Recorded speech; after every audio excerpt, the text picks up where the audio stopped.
J'ai passé effectivement une vingtaine d'années à travailler sur ce personnage, qui est un personnage fascinant, qui est un personnage qui nous a laissé 50 000 lettres, et donc il fallait le temps de les lire, et qui est un personnage qui était en même temps un traducteur de la Bible, un philosophe, un penseur du judaïsme, et quelqu'un qui était très engagé politiquement dans la reconnaissance du droit des Arabes, de ce qu'on appelle maintenant les Palestiniens, et des réfugiés. Et donc je pensais que ça valait la peine. Pour être très honnête, je ne pensais pas que ça allait durer 20 ans. Sa grande pensée, c'est la pensée du dialogue, c'est son livre central que tout le monde connaît, en tout cas on en connaît le titre, qui est Le jeu et le tu, dont on a retrouvé pas mal de traces d'ailleurs chez Emmanuel Levinas et dans les pensées contemporaines, qui est l'idée que le tu est constitué par le jeu et le jeu est constitué par le tu. C'est-à-dire qu'au départ de toute vie intellectuelle, il y a le dialogue. Il n'y a pas de monologue, il n'y a pas de sorte de personnalité qui tournerait sur soi-même. Et ça, c'est quelque chose qu'il a retrouvé dans ses travaux sur la mystique, sur le chassidisme, dont il a été le grand introducteur, dans ses textes de philosophie et aussi dans ses travaux sur la Bible. Alors pour penser notre temps, je pense que Buber là joue un rôle absolument central puisque c'est le problème du dialogue, c'est-à-dire comment se passe un dialogue, un véritable dialogue authentique, pas simplement quelque chose d'un peu comme ça informel, et puis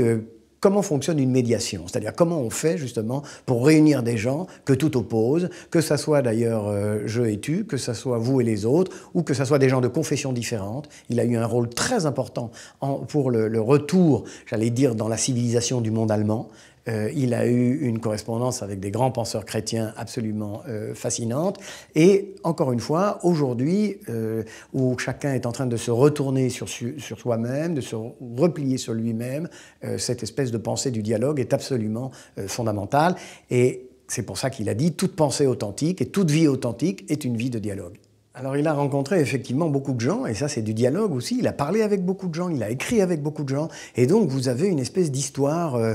planétaire, en tout cas sinon de l'humanité, dans ses œuvres et dans ses travaux. Alors par exemple, il était effectivement très lié à Einstein, c'est lui qui a publié des œuvres de Kafka, il a publié du Walter Benjamin, il habitait pas très loin de chez Freud, qu'il a rencontré plusieurs fois, et je me suis aperçu que ça ne s'arrêtait pas. Il rencontrait Claudel, il rencontrait Kissinger, il rencontrait Lapira, le maire de Florence. C'est-à-dire qu'on a une espèce de tourbillon intellectuel absolument extraordinaire, et tout ça au milieu de deux guerres mondiales, la Shoah, la naissance d'un État, et j'ai trouvé qu'il n'y en avait pas beaucoup qui étaient comme lui, à être un peu comme un roc, et le sous-titre Sentinelle de l'humanité renvoie au fait qu'il était connu dans le monde entier. Il y avait des gens des ashrams des Indes qui lui écrivaient, l'Amérique du Sud, bien évidemment les États-Unis, tous les pays d'Europe. C'était quelqu'un qui parlait une dizaine de langues, ce qui facilite le dialogue bien sûr, et donc c'est pour ça que la personnalité m'a intéressé, et il n'y en a pas beaucoup comme lui au XXe siècle.